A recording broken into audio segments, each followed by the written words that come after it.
welcome everybody to the second episode of Making Risk Flow. Today I'm joined by Kelly Lyles, the first of a long list of guests who will join us to share their views on the past, present, and future of insurance.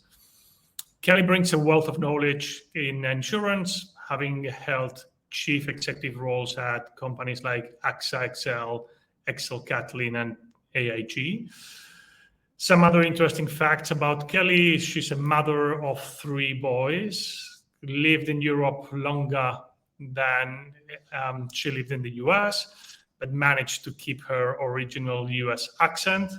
And as you know, I'm all in for keeping native accents. Kelly is also an avid skier and tennis player, which makes me feel like hitting the slopes again. I've also not skied since probably 3 years ago. I'm Kelly. I'm really excited to have you join us today. Tell a bit more about you. Okay, great. Well, thank you, Juan. It's been great to join you. I really enjoyed the previous episode, and your analogy of the Industrial Revolution really resonated with me. So about me, I joined the insurance industry in 1985, and I've spent the last 37-ish years in a range of underwriting and management roles, mostly with carriers. I'm now non-exec, and I've expanded into the world of broking. But I guess I would correct you on the avid skier and tennis player, because I haven't done those as much as I'd have liked in the last few years. So that's a goal for me now. Well, I think it's still, we all classify as avid sportsmen, even if we have not practiced them in the last 3 years. There's a good excuse for that. But yeah, what an impressive background, Kelly, and really I can't wait to chat with you today. So you've probably listened to the first episode. In that episode, I talked about the concept of flow in other industries, and how it transformed those industries. It's really only when you drive that flow in your workflows, when you can intelligently decide how to process each item of work and remove waste. And then you can really decide when and where human intervention really adds value to the process. So we also looked at in the previous episode at how this transformation enabled other industries to increase their throughput by several orders of magnitude and significantly reduce expenses. I talked about the example in the automotive industry. But I think then when reflecting why this was not possible in insurance until quite recently, it is really because of this intangible nature of risk. But now it's really possible, right? Given the breakthroughs such as the use of artificial intelligence or machine learning that now can process large volumes of risk information within insurers. So really, I do really think we now have the opportunity to drive a better insurance industry, driving higher value to both customers and brokers. But I think it's important to acknowledge that these breakthroughs were not available 5 or 10 years ago, but it's really exciting to have them now, right? So I'm not sure if that resonates with you, Kelly. Yeah, definitely. And I think we beat ourselves up in the insurance industry for not progressing as quickly as perhaps other industries have, although I'm not sure. But if I go back across my career span, I think we've come a long way. When I was a D&O underwriter back in the day, where there were no computers on our desks, our workups were completely manual, and our financial analysis, a little bit different from what we do today, but our financial analysis was done with a calculator, and manually writing everything out. And now, if you think about it, underwriters have so many external sources that they can utilize, or that are utilized for them without them even knowing about it, that they don't even have to rely on the submission that the broker or client is putting together for them. They can differentiate themselves by that external data that they get. And another example that I use is for property underwriters. Back when there was a natural catastrophe like an earthquake, if you walked through the property department, you would find the underwriters, again, a very manual exercise, going through the filing room. I mean, the filing room. Do people today even know what a filing room is? But they were going through individual files to get, again, a manual list of what their exposures are. And so, if you think that a spreadsheet was a quantum leap for us back then, that, Lotus 123 was transformational from the lead pencil. But just imagine what those underwriters of 30 years ago, let alone 5, but would have thought if they could see today's digital workbenches and our ability to triage submissions as they come in. So, I'm not suggesting that all business can be system analyzed and quoted, but certainly I think many of the more administrative or mundane tasks can be taken away from an underwriter. And, you and I were talking about this last week, that in the banking world with small business loans, something that used to take weeks can now take minutes. And, if you believe McKinsey, it's reduced expenses by 40% or whatever. But in both industries, we're able to weed out accounts that are out of appetite, which frees up the underwriter's time to spend on more desirable business. And not only does that create a more pleasant experience for the underwriter, but the broker and the client gets the quote much faster.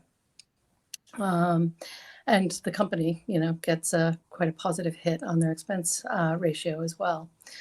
But, I think some people think that the use of systems somehow flattens the appetite. And what I would say to that is not everyone reads data the same way. So a bit of a cliche, but, I do think that underwriting is an art and a science, or a science and an art, depending on who you're talking to. And the sheer volume of data that we have now helps us inform the risk characteristics. But that human expertise is really what causes the difference in appetite and the underwriting result. And that difference in perspective between carriers and brokers is what causes market. Yeah, cannot agree more, right? So, and I think especially in the mid-market, I think this is different by segment of the market, right? That in mid-market, you do want underwriters, right, to be analyzing complex risks and apply their judgment.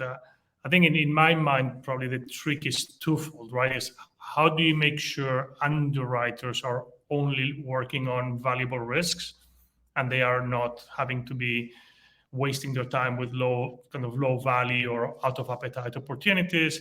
And the second thing is those risks that they do receive, how do you make sure that they come with the right data and insights so that they can really focus on the higher value risk analysis?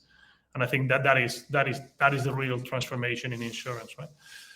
So, but perhaps let's get into a few specific examples. For example, if you think about new business underwriting, what are some of the challenges you see underwriters face today? I think that the single biggest complaint I hear from underwriters is the amount of time that they spend on admin and inputting submissions into their system. And, the underwriting of submission out of appetite, both of those things are a colossal waste of time when you think that they can be done outside the human desk. They can be done behind the scenes without any human intervention. But that data, even if it's out of appetite data, is still good to have. And, in the old days, to be more efficient, a carrier had to spend a lot of time trying to inform brokers of their appetite. Now, if the carriers have a good workflow, that out of appetite submission is identified early on through the digital submission ingestion, and it's declined before it even gets to the underwriter's desk, and the underwriter doesn't spend a minute on it. But that discard pile is still digitally held, and the CUO, if at a later date wants to reevaluate the appetite, has a lot of information that they can use. So it's the best of both worlds, really.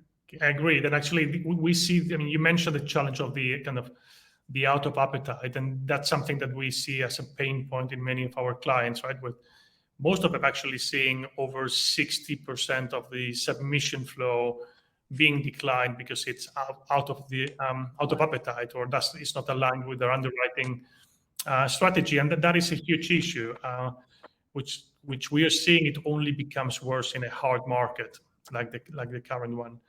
But you've touched both on kind of the efficiency challenges and the kind of the growth opportunities. Can you say a bit more about that? Okay. Yeah, absolutely. For me, I think efficiency and data and insurance are the holy grail. So, with the digitized workflow, carriers can grow and add scale without having to add more underwriters and admin staff. So you're growing top line faster than you're growing the expense line. It's perfect. Yeah, and at the end, that's all it is about, right? Is how do you drive profitable growth by removing the link between top line and expenses, right? And actually, regarding that efficiency point, I was looking at some expense ratio analysis earlier today across different industries. And what you see is while other industries like telecommunication or the automotive industries have decreased expense ratios by over 20% in the last 10 years, in the same period in insurance, it's grown by over 40%. So we are clearly going in the wrong direction, which is totally insane. But even more shocking are the differences in performance across insurers, right? If you look at the difference in operating costs between the top and bottom quartiles, that gap has increased from 24% to 44% in the last 5 years. So this is becoming a clear competitive factor for insurers. And as I said, I can only see that spread, but kind of growing. But enough about, sometimes I feel like we talk too much about the challenges. So enough about the challenges, and kind of what would you think a digital new business flow should look like for a commercial mid-market insurer? For new business, it's a lot of what we discussed earlier, digitizing all incoming submissions, eliminating the out of appetite accounts, ensuring that the submission is complete. So filling in any required or differentiating data fields with externally sourced data if need be, or returning it to the broker with a request for more, all before it arrives at the right underwriter's queue for the ultimate decision. Yeah, I agree, absolutely. And this is what's really excited about kind of what technology can deliver today and how can power this type of process, right? If you think you can use things like OCR technology to extract data from submissions, you can then automatically pull externally available data from third-party sources to enrich and provide more context to the risk. So that by the time it gets to an underwriter, it's what I would call decision ready. And then you can start making automated decisions on what submissions best fit with the underwriting strategy and appetite, who is the best underwriter to analyze each risk, or even push the simpler risks to a rating engine to drive straight through processing. So I think all this is possible today, and I think where we should be focusing most of our energies is how do we make kind of this new reality happen. And we've touched on new business, but I'm sure this applies the same to renewals, right? How do you think about the similar flow for renewals? Yeah, I was just going to say the same thing, and it's really interesting, Juan. an underwriter really only looks to amend terms if there's been a material change in risk or exposure. And for the sake of this conversation, I'll throw market cycle into exposure as well. So, if there isn't a material change, then the renewal process should be relatively straightforward. And again, eliminating any unnecessary re-underwriting or admin is a huge win. And I suspect we're both in agreement that technology can help us determine which risks have a change and which ones don't. Exactly. And that is, as I said, it's really exciting that all these can be achieved today. And we can easily overcome all these challenges that have been present in the industry for so many years. So now let's think about, like, once kind of insurers deploy this type of digital flows, what's the impact? What's the benefits for the insurer? Well, I mean, you see so much improvement for the frontline underwriter, so much less admin, so much more joy in purely underwriting. But the benefits are also elsewhere in the company. The CEO can look at data in real time and better assess the portfolio mix or adherence to the strategy or any need to change the strategy. And management just enjoys a far better expense ratio and insights into performance that you only get when you have that real-time data. But perhaps almost as importantly as all that, another important stakeholder, which is the broker and the client, they also win because they get a much more informed and expedited decision. Yeah, no, totally. You're totally right, Kelly. And I think that is one of the kind of the beauties of digital risk flows. So building again on the analogy with the manufacturing industry that I did in the first episode, you probably remember that with the assembly line, one of the major benefits was a higher throughput that delivered faster products to market and at lower prices. So that's an immediate benefit to the end client. And the same is true in insurance, right? With the digitized risk flows, brokers will get a quicker response to their submissions with an immediate acknowledgement on whether or not the insurer is willing to quote the business. And at the end, also customers will get a quicker response and more affordable products when the industry as a whole is more efficient. So plenty of benefits to capture, as you said, for insurers, for brokers, and more importantly, for the end customer. So Kelly, it's been an absolute pleasure to have you join me in this episode. I think it's so gratifying to see somebody with your experience keep on spearheading the transformation of the industry, even if it's now in your role as kind of non-executive and advisor to the industry. Well, thank you, Juan, for including me. It's been a pleasure, and I do look forward to listening to the rest of the series. Absolutely. Thank you very much, Kelly, and thank you everybody for listening. And please stay tuned for the next episode of Making Risk Flow.